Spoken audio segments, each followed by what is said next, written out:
spiritualité, il y a Dieu. Mais je souhaite qu'on avance. Parce que je voudrais comprendre, oui, je te relance à la question du départ, à savoir si l'afrocentricité ou l'afrocentrisme peut-il être perçu comme un antichristianisme ou un anti-islam. C'était ça la base. C'est l'expression anti qui me posait problème. Je vous ai dit que nous ne nous reconnaissons pas dans ces religions-là. Et pour répondre rapidement à ce que vous venez de dire, je vais vous citer les anthropologues Louis-Vincent Thomas et René Luneau qui disent « Nous ne sommes pas universels. Et nous ne le serons jamais. » Je disais tout à l'heure que rien n'est universel, même pas la religion.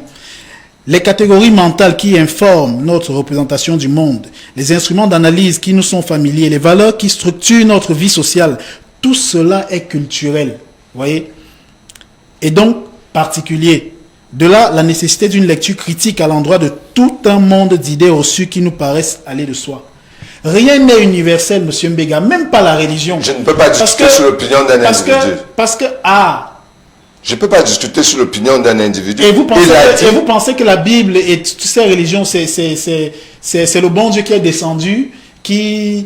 Ça, c'est un autre débat. Ce sont des individus, monsieur Mbega, ce sont des institutions mises en place par des hommes pour dominer le monde. Bon, vous, en tant qu'afrocentriste, vous ne vous inscrivez pas dans le christianisme et dans l'islam. Je vais le dire pour la 3e fois, non. Mais bien sûr. C'est l'expression anti. Vous avez répondu à ma question. C'est l'expression anti qui me pose problème parce que nous ne sommes pas contre l'existence du christianisme dans son modèle et dans son espace géographique.